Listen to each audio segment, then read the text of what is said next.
Bhagavate Vasudevaya. Om Namo Bhagavate Vasudevaya. Dopadicham tam dam gyayam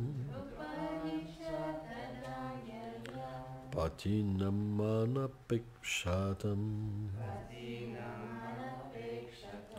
Vasudeve Bhagavati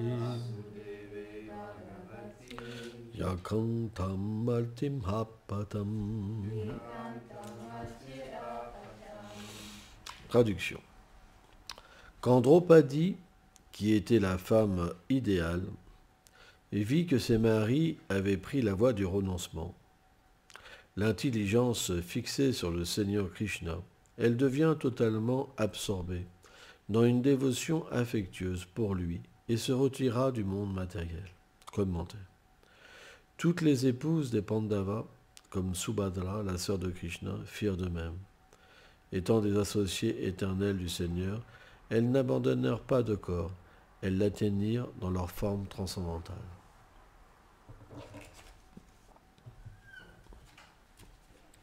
Om Ganati Milandasya Ganam Jalam Shalakaya Shakshur Meditam Jena Taisme Shigulave Namaha Nama Om Vishnu Padaya Krishna Plestaya Bhutale Shrimate Bhaktivedanta Swamin Itinamine Namaste Sarasvati Deve Kaulavani Pracharine Nirveshesha Sunyavad Prachachadishatarine.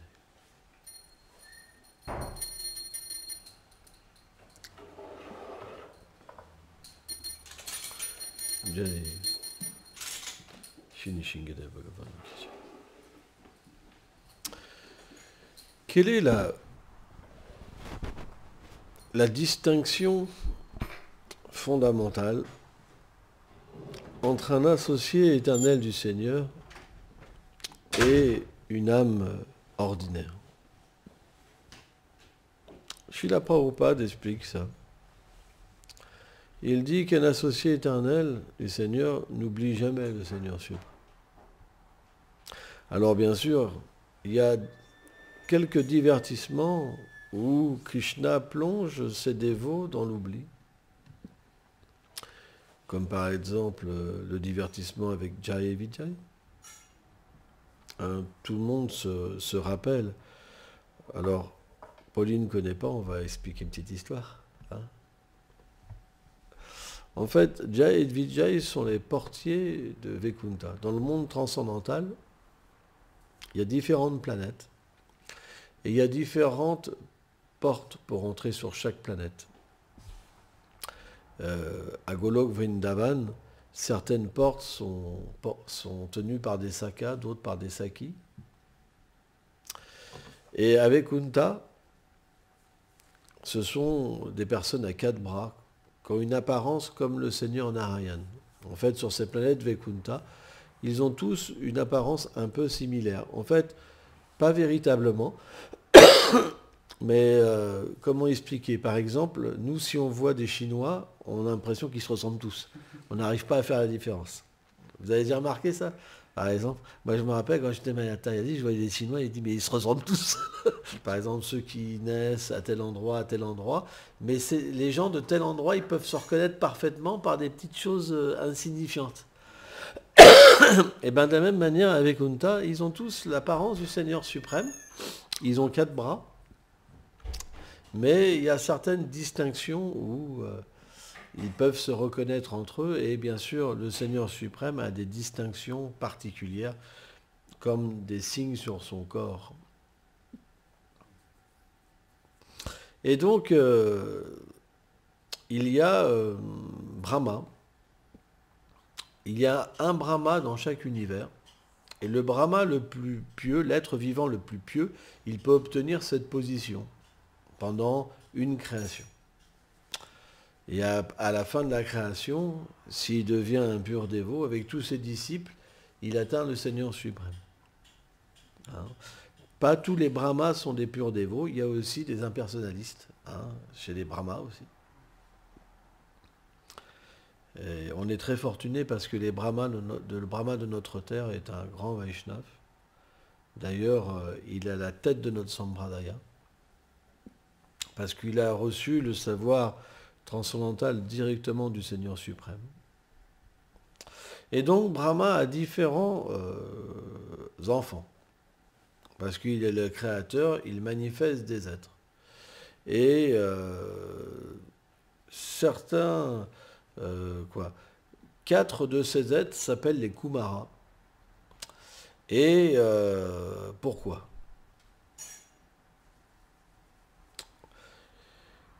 En fait, le principe, c'est que Brahma, il crée des personnes pour qu'ils puissent manifester d'autres personnes. C'est un principe. On appelle ça les Prajapati, les procréateurs. Ça veut dire que c'est les procréateurs de l'univers. Mais Narada Muni, qui est un des fils de Brahma, alors ça, c'est un divertissement parce que Narada Muni est éternel, mais dans cette configuration de l'univers, il apparaît comme un fils de Brahma. Voilà, c'est comme ça. Et lui, Narada Muni, il est dès le début un pur Vaishnav, parce qu'il est éternellement un pur Vaishnav. Et lorsqu'il s'associe parfois avec les enfants de Brahma, il en fait des renonçants. Alors les 4 Kumaras, quand ils ont compris que Brahma, il voulait qu'ils engendrent une descendance, ils ont arrêté de grandir. Ils ont simplement gardé une apparence d'enfants de 5 ans, qu'ils étaient tout nus en fait. Et par leur pouvoir, ils pouvaient voyager. Mais les Kumaras, c'est expliqué qu'ils étaient plus absorbés dans la conception du Brahman. Alors le Brahman, la conception du Brahman, c'est une conception impersonnelle de Dieu, où on considère que l'âme est une partie, en fait, quelque part, du Brahman. Alors bien sûr, la différence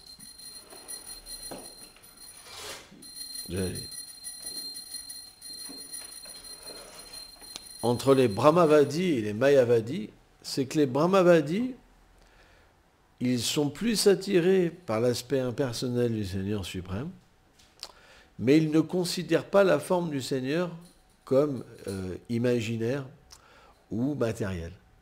Ils savent que le Seigneur est aussi doté d'une forme, mais ils sont plus attirés par l'aspect impersonnel du Seigneur. Pourquoi ? Parce qu'ils n'ont pas rencontré personnellement le Seigneur suprême. Donc leur absorption, elle est dans la félicité impersonnelle. Alors que les Mayavadis, eux, ils pensent qu'ils sont Dieu, et que lorsque le Brahman, ils pensent que le Brahman prend une forme temporaire dans ce monde matériel pour prêcher le Dharma, la religion éternelle.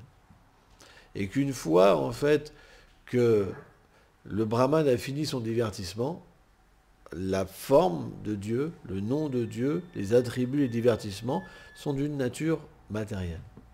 C'est pour ça qu'on les appelle les Mayavadis, parce que partout, pour eux, c'est Maya.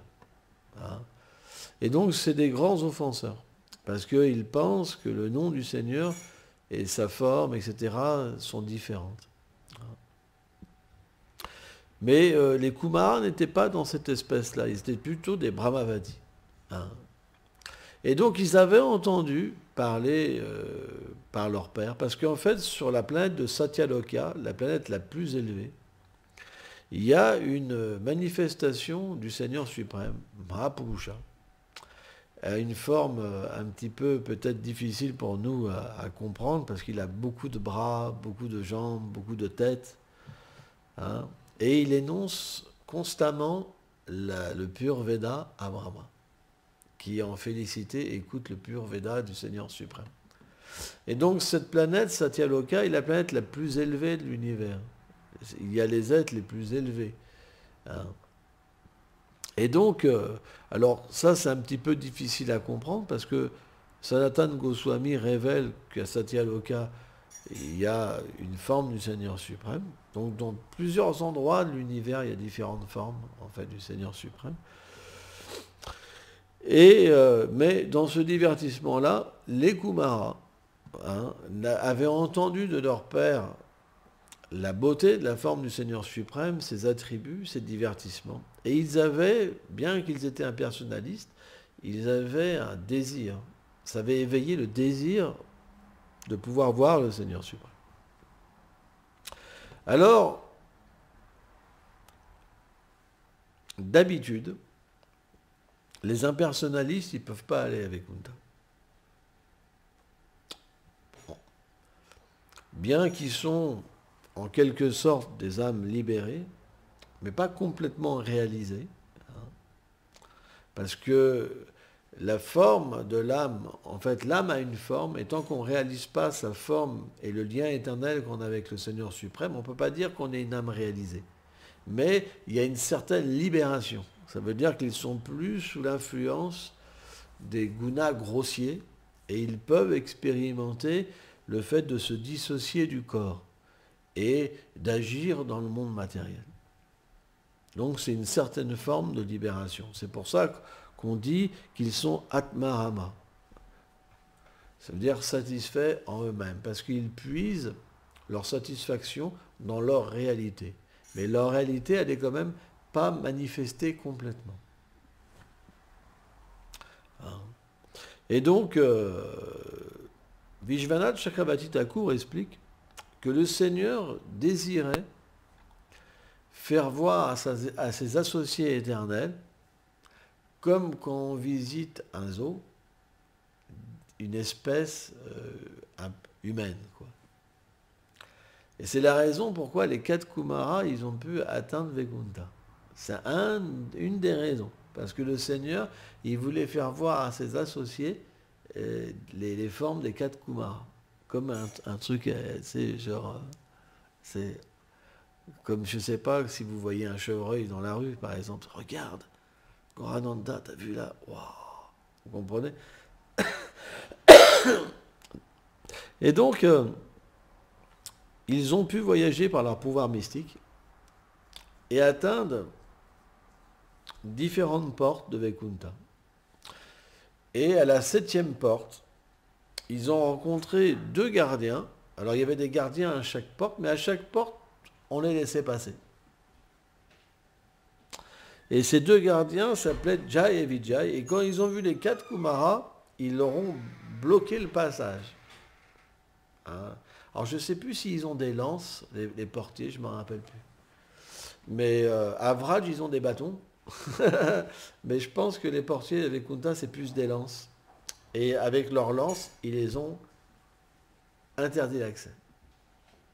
En fait, la raison, c'est que le Seigneur voulait se divertir, descendre dans le monde matériel et se battre.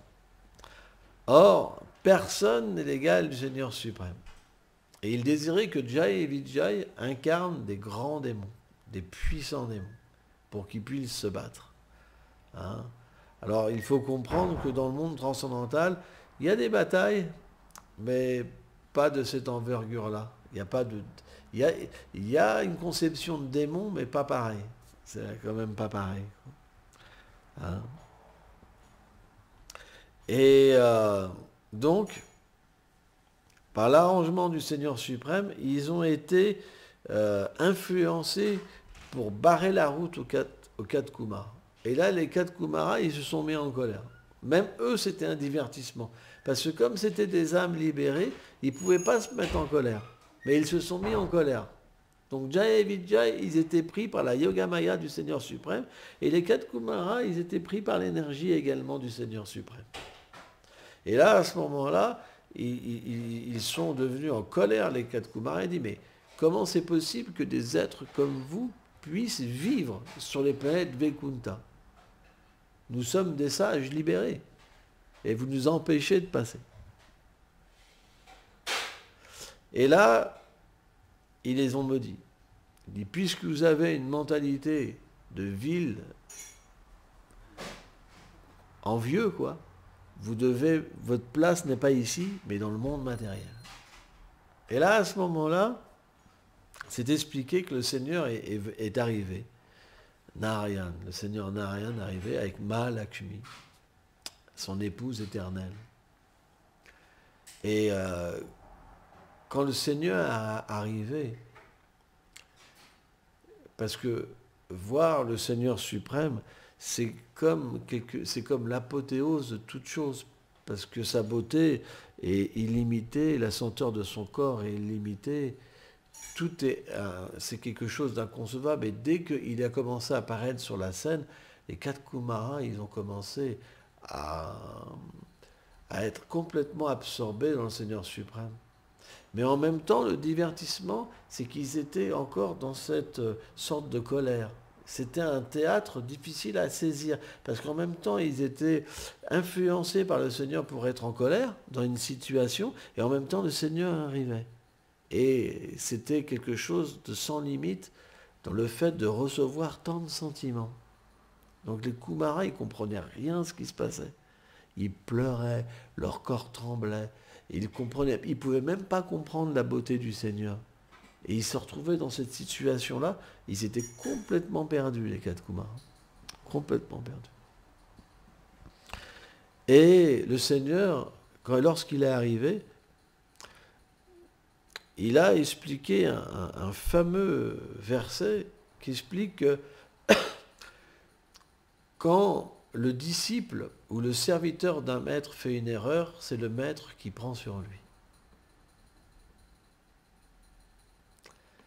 Et là, il a dit aux 4 Kumaras, si mes serviteurs vous ont manqué d'égard, à ce moment-là, je suis moi-même prêt à me couper un bras pour que grâce vous soit rendue. Et il a parlé à ses serviteurs, Jai et Vijay, et il leur a laissé choisir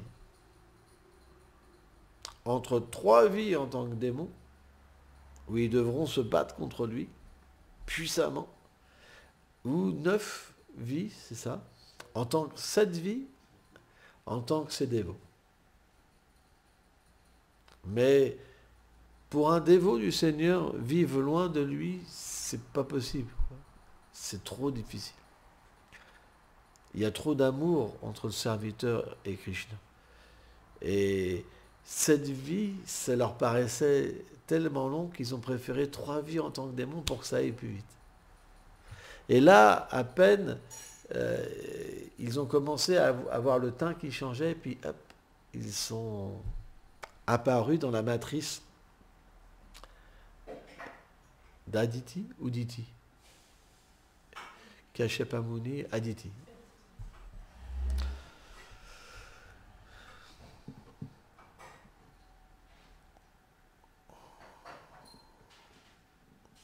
Et donc, par cet arrangement, ils ont oublié le Seigneur.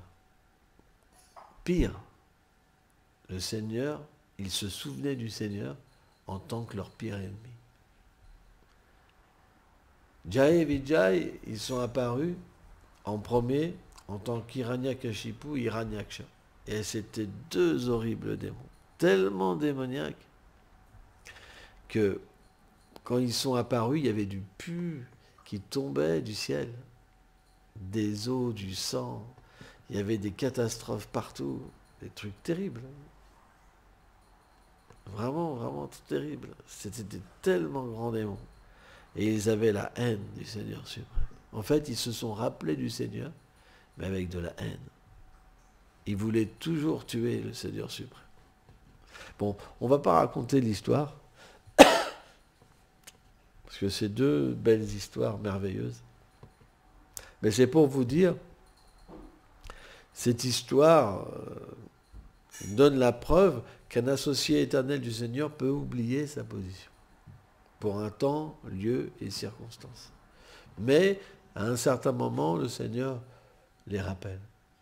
Par exemple, après avoir vécu 3 vies de démons, Jai et Vijay sont apparus en tant que Jaga et Madai dans les divertissements du Seigneur Chaitanya Mahaprabhu.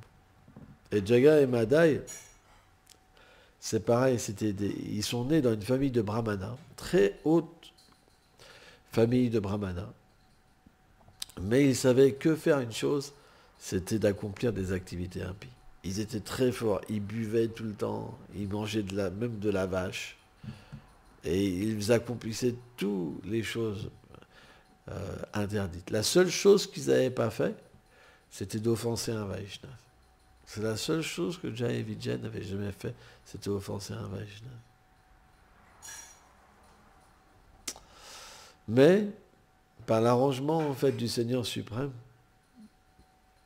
quand le Seigneur a demandé à Nitai, Nityananda et Haridas Thakur de prêcher le service de dévotion à tous les êtres qu'il rencontrait, quand Nitai, il a vu Jagai et Madai, leurs conditions étaient tellement déchues, ils se battaient entre eux, ils buvaient, après ils se battaient, ils se tiraient, c'était terrible comme condition, quoi. Vraiment comme des animaux, mais soit féroces, toi. Et Nitai, il s'est dit, si on délivre ces deux-là, par l'ordre du Seigneur Chaitanya Mahaprabhu, alors le Seigneur Chaitanya Mahaprabhu sera considéré comme Patitapavan, le libérateur des âmes déchues. Et là, quand il a parlé de ça à Haridas Thakur, il a senti que ça allait pas bien finir, cette histoire. Et donc, Nitai, ils se sont approchés de Jagai et Madai, il dit, oh, chantez Krishna, adorez Krishna, et apprenez sur Krishna. Krishna est votre vie, Krishna est votre âme, hein, etc., etc. Et là, il dit, quoi? Ils ont regardé, quoi? Et là, ils ont couru après, on va vous tuer! Et après, Nitai et Haridas Thakur, ils sont partis en courant, en grande extase, en fait. Et il y a eu une joute verbale entre Nitai et Haridas Thakur, qui est très fine, en fait, où Haridas Thakur, il dit à Nityananda que... je ne me rappelle plus des phrases exactes, ça fait longtemps que je n'ai pas lu ce passage-là, mais que ça n'étonne pas, en fait, que, à cause de lui, ils allaient perdre la vie aujourd'hui. Mais il y a eu toute une joute verbale. Et finalement, Jagai et Madai, ils ont été délivrés. Et il s'est devenu de nouveau des grands dévots du Seigneur suprême. Mais personne ne peut incarner certaines activités, certaines missions, à part les dévots du Seigneur suprême. Parce que, par exemple, écrire des livres, c'est pas possible si on n'a pas l'expérience du Seigneur suprême. Parce que l'écriture Vaishnave, elle demande de comprendre le rasa, en fait. Les 12 sentiments d'amour qui existent entre le Seigneur suprême et ses dévots. Si une personne n'a pas une relation avec Radha et Krishna, avec les dévots du Seigneur, il ne peut pas comprendre parfaitement la philosophie, c'est pas possible. Il peut la lire, mais la comprendre à un certain niveau, à travers l'influence des 3 gunas qu'il reçoit. Mais il ne peut pas vraiment saisir de quoi ça parle, c'est pas possible. C'est pourquoi le fait d'écrire des livres, c'est réservé véritablement à des dévots qui sont autorisés. On ne peut pas écrire des livres sans ça, c'est pas possible. Parce que sans ça, on dévie du Siddhanta, de la vérité en fait, que révèlent en fait les Écritures. C'est pourquoi, à moins qu'un dévot, il reçoit l'ordre lui-même du Seigneur suprême et des Vaishnavas, il ne devrait pas écrire des livres. C'est pas authentique. Le pouvoir ne viendra pas. C'est la raison pour laquelle, par exemple, Srila Bhaishanande Bhaktivedanta Swami Prabhupada a écrit la Bhagavad Gita telle qu'elle est. Pourquoi il a donné ce titre-là? C'est parce qu'il y avait beaucoup d'éditions de la Bhagavad Gita, mais ce n'étaient pas des Vaishnavas, des âmes réalisées. Ce n'étaient pas des dévots autorisés à écrire des livres. Et automatiquement, ça égarait les êtres vivants. Ça veut dire que quand on lit un commentaire qui n'est pas authentique, on ne peut pas devenir un dévot du Seigneur. On ne peut pas voir le lien qui nous unit à lui s'éveiller. Ce n'est pas possible. On contracte une forme d'illusion. Parce que celui qui commente et celui, en fait, voilà, qui propage l'écriture est interprétée. Donc le Seigneur n'est plus dedans. C'est plus le Shabda Brahma, c'est plus les paroles du Seigneur et de ses dévots, c'est une interprétation.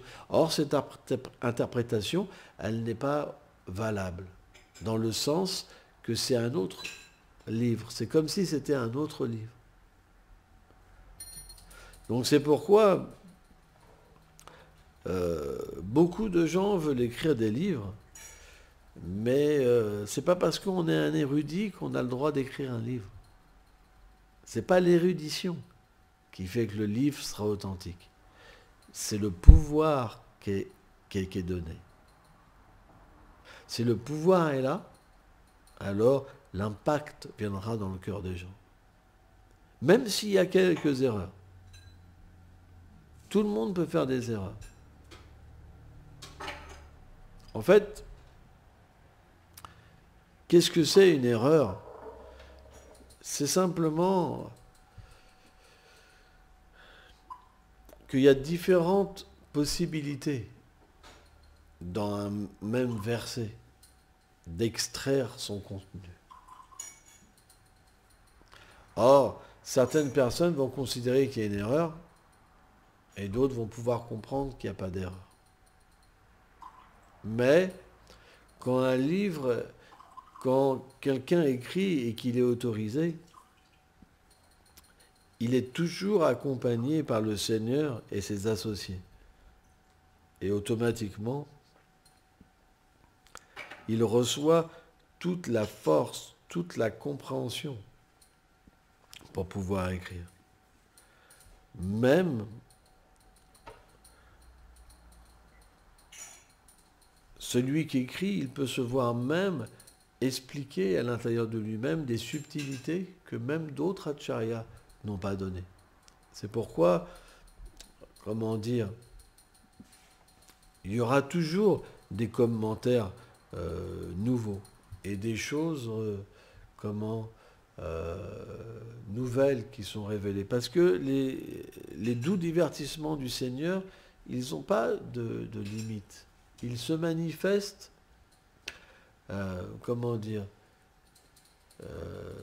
quand Krishna quitte un univers, il accède à un autre univers.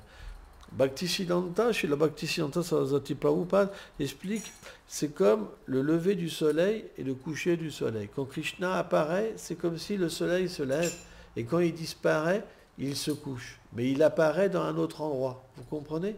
Par exemple, quand on est en France, le soleil se couche, on peut dire le soleil a disparu, mais il est toujours visible dans un autre point.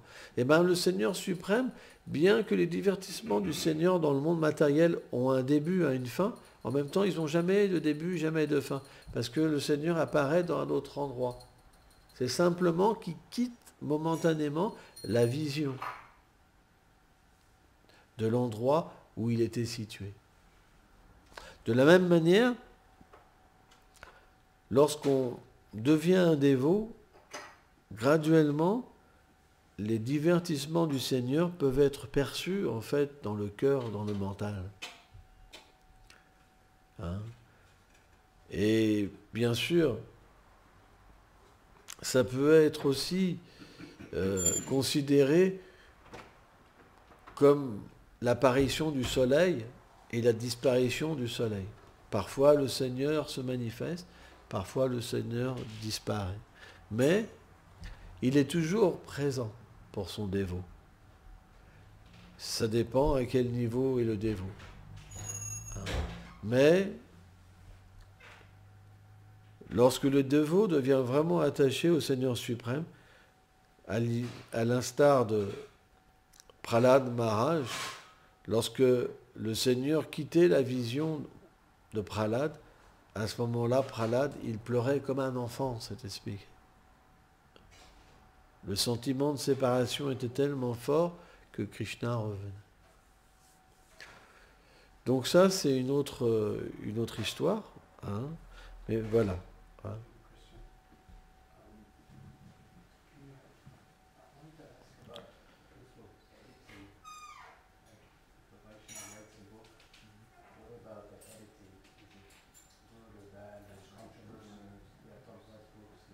Alors, une dernière question.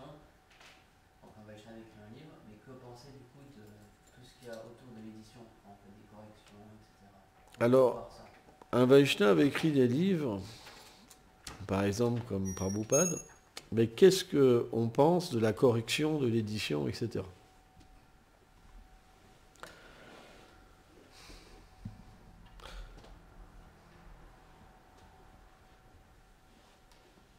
C'est une question assez complexe. C'est assez complexe, parce qu'il y a beaucoup de controverses par rapport à ça. Le point, c'est qu'on devrait accepter le livre comme il est.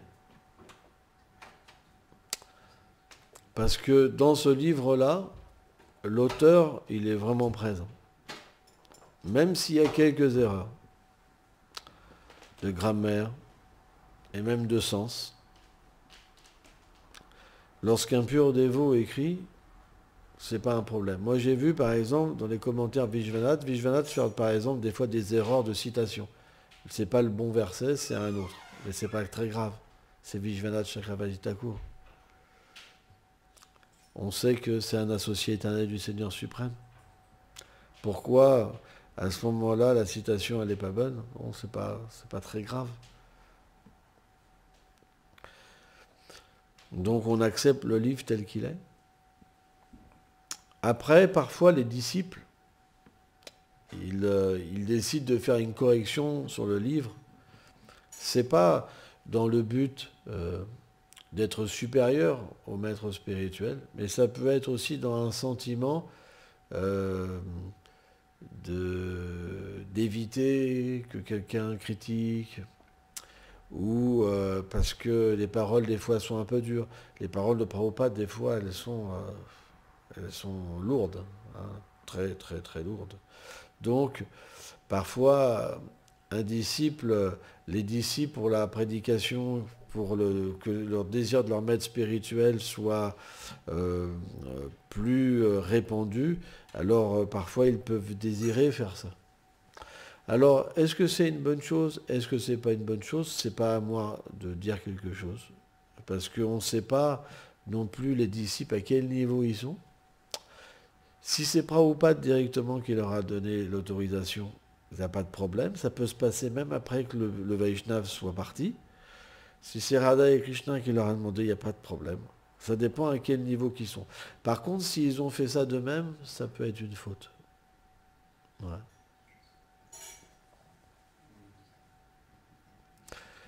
Le point, c'est que on ne fait pas quelque chose sans une autorisation supérieure. Si l'autorisation supérieure est là, alors on n'a pas à discuter.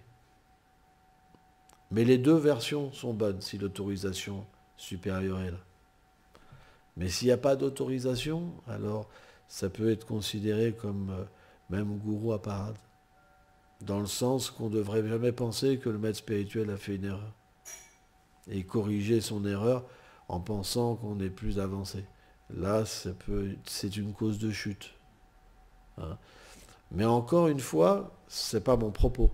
Mon propos, c'est que il faut comprendre à quel niveau est la personne. Si la personne, elle a reçu de Prabhupada l'instruction de le faire, même parce que Prabhupada peut s'adresser à ses disciples sincères, même une fois qu'ils sont partis, mais que Prabhupada n'était plus là sur la planète, il est encore présent pour ses disciples. Ou d'autres associés du Seigneur, ou Radha et Krishna eux-mêmes, Chaitanya Mahaprabhu, Nityananda Prabhu, à ce moment-là, c'est pas à discuter, quoi. Si on critique ça, alors on fait Vaishnava Parade. C'est pourquoi c'est délicat. Parce qu'il faut être soi-même qualifié pour savoir comment ça s'est passé.